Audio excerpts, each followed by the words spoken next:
నమస్తే. నా పేరు సిఎస్ రావు. మరి కాసేపులో జగన్మోహన్ రెడ్డిని షర్మిల కలవబోతున్నారు. ఆ తర్వాత ఢిల్లీకి వెళ్ళబోతున్నారు. కాంగ్రెస్ పార్టీలో వైఎస్ఆర్ తెలంగాణ పార్టీని విలీనం చేయబోతున్నారు. అసలు జగన్మోహన్ రెడ్డి అలాగే షర్మిల మధ్య ఏం జరుగుతుంది?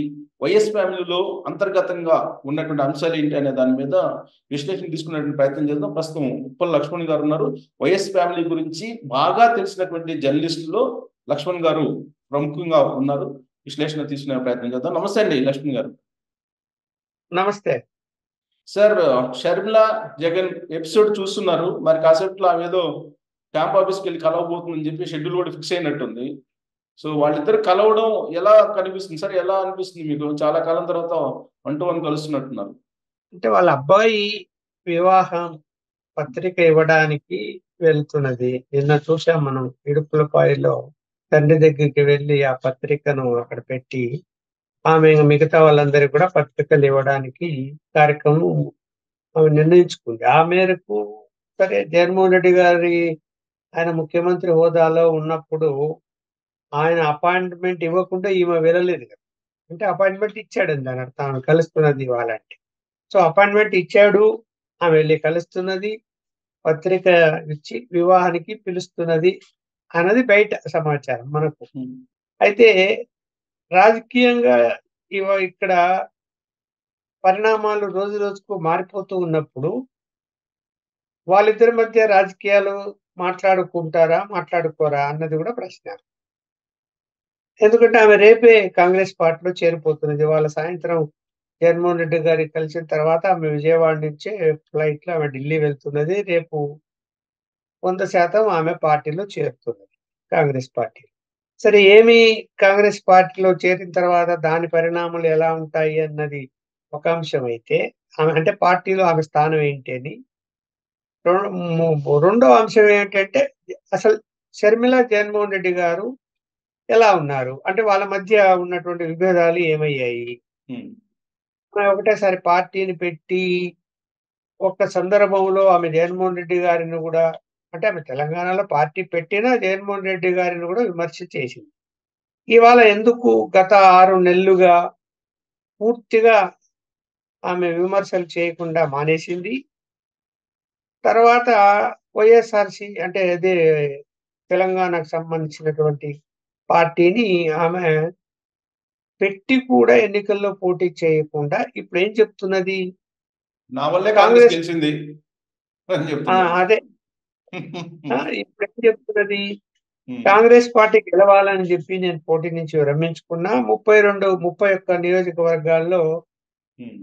పోటీ చేయకపోవడం వలన కాంగ్రెస్ పార్టీ గెలిచింది. అంటే నా వల్లనే అధికారంలోకి వచ్చింది అన్నటువంటి భావనతో ఆమె మాట్లాడింది. సో ఇప్పుడు మరి ఎన్ని చెప్పినా కూడా జగన్మోహన్ రెడ్డి గారు కాంగ్రెస్‌తో లేరు.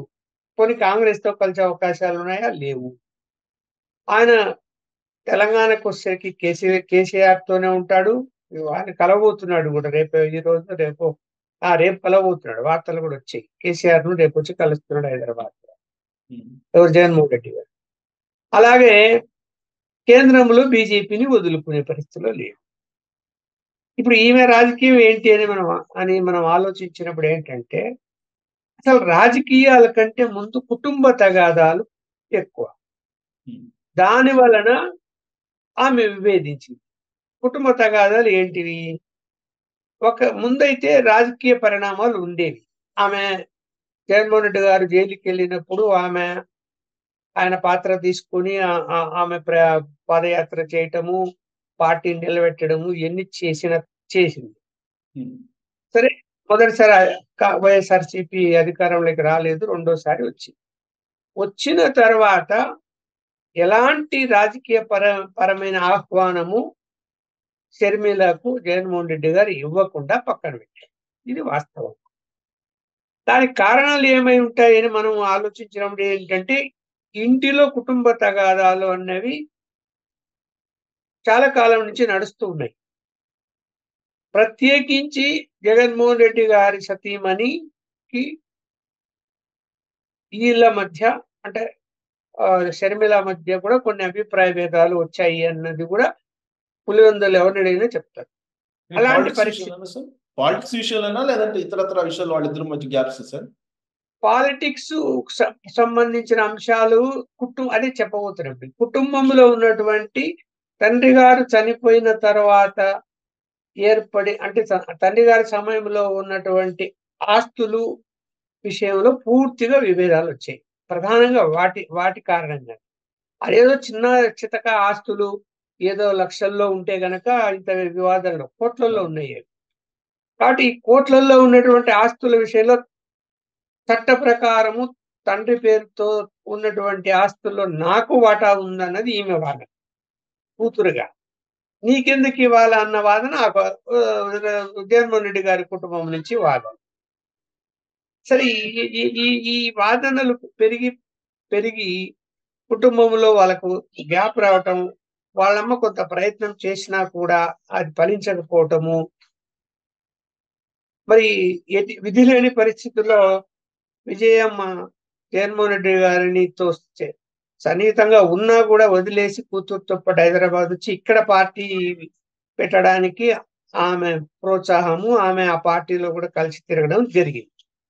అయితే ఇంత తగాదాలన్నీ ఉండి ఇప్పుడు ఎందుకు అంటే ఇది బంధుత్వం గుర్తుకొచ్చిందా, లేకపోతే కొడుకు మ్యారేజ్ పిలవడానికి వెళ్తున్నదా అంటే వెళుతుంది. ఎందుకు చెప్పనా, 6 నెలల క్రితమే వాళ్ళ మధ్య ఉన్నటువంటి ఈ ఆస్తి తగాదాలు, డబ్బులకు సంబంధించిన అంశాలన్నీ కూడా జగన్మోహన్ రెడ్డి గారు ఒక కుటుంబంలోని అంటే వాళ్ళ బంధువుల్లోని కొంతమంది ద్వారా, వాళ్ళ అమ్మ ద్వారా పరిష్కారం చేసుకున్నాడు. అంటే ఎలాంటి ఇబ్బందికరమైనటువంటి అంశాలు లేకుండా ఆ కుటుంబం మధ్య పరిష్కారం చేశారు అన్నది సమాచారం. అంటే ఇప్పుడు వాళ్ళిద్దరి మధ్య ఆస్తులకు సంబంధించిన ఆర్థికపరమైన అంశాలు ఇక లేవు. ఏముంటాయి? రాజకీయ అంశాలు ఉంటాయి.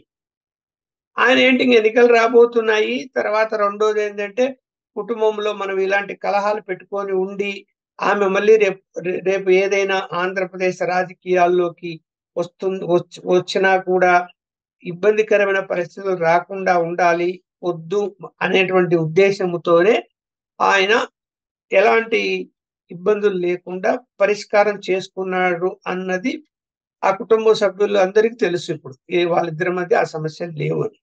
అయితే ఏంటంటే కేవలం దాని గురించే ఇంతకాలం షర్మిల అలా చేసింది, సడన్ గా ఇప్పుడు ఏదో కలిసిపోతున్నది అనే సిగ్నల్ వస్తే సరైనది కాదని ఈమె ఏం చేస్తుందంటే కొంత జాగ్రత్త వహిస్తుంది. ఇప్పుడు ఎందుకు పోతున్నానంటే పత్రిక ఇవ్వడానికి ఏదో కారణం చెప్తున్నది. ఇక రాను రాను అంత వ్యతిరేకించేటువంటి పరిస్థితులు నాకైతే కనపడడం లేదు. ఆమె జగన్మోహన్ రెడ్డి గారిని ఇంకా వ్యతిరేకించి ఏదో ఆయన మీదనే పోటీ చేయబోతుంది అన్న వాతావరణం ఇక ఉండదు. సరే, కాంగ్రెస్ పార్టీ వాళ్ళు ఏం చేస్తారు? కాంగ్రెస్ పార్టీ వాళ్ళకి ఏం ఆశ ఉంది? 0 అయిపోయింది అక్కడ ఆంధ్రప్రదేశ్ లో. దాన్ని 0ను తీసుకెళ్లాలంటే ఎవరు తీసుకెళ్ళాలి? ఎవరు నాయకులు దొరకటం లేదు. సరే, ఈమెకి ఏదో ఆశ పెట్టి అమ్మ నువ్వురా కాంగ్రెస్ పార్టీలో చేరు అని చెప్పి పిలిచారు. పిలిచినప్పుడు కొన్ని ఈమె డిమాండ్లు పెట్టిందో వాళ్ళు ఆఫర్ చేశారు. ఏమొచ్చిందంటే రాజ్యసభ అవకాశం ఇస్తాము అని చెప్పి అది చర్చకు వచ్చినప్పుడు ఇప్పుడు మరి నేను ఒకటి ఊరికే సింపుల్ గా ఒక ప్రశ్న వేస్తా. జగన్మోహన్ రెడ్డి గారు ఇంకా కుటుంబ సభ్యుల్ని అంటే ఆయన కుటుంబ సభ్యులకి ఇప్పుడు నచ్చజెప్పే ఆర్థికపరమైన అంశాలు, తర్వాత ఆస్తి వివాదాలు పరిష్కారం అయిపోయినాయి అని అనుకున్నప్పుడు రాజకీయ విషయంలో కూడా నచ్చచెప్పి ఆమెను ఆహ్వానించాడు అనుకోండి, రేపు కడప పార్లమెంటుకు పోటీ చేద్దామని, అప్పుడు పరిస్థితి ఏంది? అంటే సడన్ గా ఆగిపోతారంటారా? సడన్ గా ఆగిపోతారంటారా? ఢిల్లీలో వెళ్ళే కార్యక్రమం ఆగిపోతుందంటారా? చెప్పలేము. ఇప్పుడు దాని సాయంత్రం జరిగే దాన్ని బట్టి ఉంటుంది. ఇప్పుడు కలిసే దాన్ని బట్టి నేనైతే జరుగుతాయని భావిస్తున్నా. ఆమె పెళ్లి పత్రిక ఇవ్వడానికి పోయినా కూడా ఏదైనా ఉంటే, ఎందుకంటే వైవి సుబ్బారెడ్డి రావడము, హైదరాబాద్ లో వాళ్ళ అమ్మను కలవటము, కొన్ని ఇంటర్నల్ గా అంటే గ్రౌండ్ ప్రిపేర్ చేసింది అనిపిస్తున్నది. అంటే దీన్ని ఊహాగానమేనాది లేదు. ఆమె అయితే ఏం చెప్తున్నది, నిన్న ఇడుపులపాయలో నేను కాంగ్రెస్ పార్టీలో చేరబోతున్నాను, ఢిల్లీకి వెళ్తాను, రేపు ఢిల్లీ వెళ్ళి అక్కడ కలిసిన తర్వాత నేను నా భవిష్యత్ ఏంటి తర్వాత అన్నది చెప్తాను అని చెప్పింది. చెప్పినప్పుడు అంటే క్లియర్ గా ఆమె కాంగ్రెస్ లో చేరుతుంది అనేదే మనకు ఇప్పటి వరకు మనం అర్థం చేసుకుంటున్నాం. కానీ పరిణామాలు మారతాయో మారవో నేనైతే చెప్పలేను గాని అలాంటి అవకాశం కూడా ఉందేమో తెలీదు. లేదు అనుకున్నాం మీరన్నట్టు. మళ్ళా ఢిల్లీ వెళ్ళకుండా మానేస్తది అని. కాంగ్రెస్ లో చేరుతుంది అనుకున్నాం. కాంగ్రెస్ లో చేరిన తర్వాత పరిస్థితి ఏంటి? కాంగ్రెస్ వాళ్ళు ఆశించవచ్చు. ఈమెను తీసుకెళ్లి రాజశేఖర రెడ్డి కూతురిగా అక్కడ రాజశేఖర రెడ్డి బొమ్మ పెట్టి కాంగ్రెస్ పార్టీ ప్రచారం చేసి రేపొద్దున ఈమె పిసిసి అధ్యక్షురాలు అని చెప్పి ప్రకటించి ఆమెను కూడా పోటీ చేపిస్తే పార్టీ కాస్త పుంజుకోవచ్చు. అలాగే ఎవరైతే కాంగ్రెస్ పార్టీ నుంచి వదిలేసి వైఎస్ఆర్సీపీలో చేరారో వాళ్ళందరూ కూడా రావచ్చు కాంగ్రెస్ పార్టీకి. మళ్ళీ పార్టీ అక్కడ పూర్వ వైభవం వస్తుందేమో అనేటువంటి ఒక ప్రణాళిక సిద్ధం చేసుకొని రేపు ఆమెకు చెప్తారేమో. అయితే చెప్తారు అనుకున్నాం. పిసిసి ప్రెసిడెంట్ గా తీసుకుంటాది అనుకున్నాం. కానీ జగన్మోహన్ రెడ్డి గారి మీద పులివెందుల అసెంబ్లీకి పోటీ చేస్తారా? 100% చేయదు. తీరా పోనీ ఛాన్సే లేదంటారా? చెయ్యదు.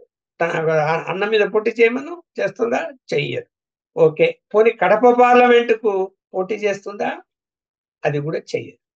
నా అభిప్రాయం అది కూడా చెయ్యదు. దాని అర్థం ఏంటి?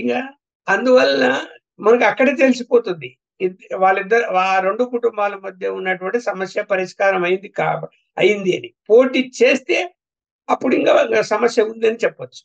మరి కాంగ్రెస్ వాళ్ళు ఏమి ఆశించి ఆమెను ఆహ్వానించినట్టు? అంటే ఉన్నంతలో ఆమె కనీసము ప్రచారానికైనా ఉపయోగపడుతుంది కాంగ్రెస్ పార్టీకి. ఇప్పుడు కాకపోయినా ఇంకా 4-5 సంవత్సరాల తర్వాతైనా పుంజుకోవచ్చు. ఒకవేళ జగన్మోహన్ రెడ్డి గారు ఏదైనా కోర్టు సమస్యలు వచ్చి ఆయనకు ఏదైనా శిక్షలు పడితే అప్పుడు ఆ పార్టీ చీలిపోతుంది కదా, దాన్ని అడ్వాంటేజ్ గా తీసుకోవచ్చు అని ముందు జాగ్రత్తగా అంటే ప్రీ ప్లాన్డ్ గా కూడా ఆమెను తీసుకొచ్చే ప్రయత్నాలు చేస్తున్నారేమో, చెప్పలేం కదా. అలాంటి ఆలోచన కూడా ఉంటుంది. సార్ ఇక్కడ ఒక క్లారిటీ ఏంటంటే షర్మిలాని కాంగ్రెస్ పార్టీ ఆహ్వానించిందా లేదంటే కాంగ్రెస్ పార్టీ దగ్గరికి షర్మిల వెళ్ళిందా? లేదు, కాంగ్రెస్ పార్టీనే ఆహ్వానించింది. నాకున్న సమాచారం అయితే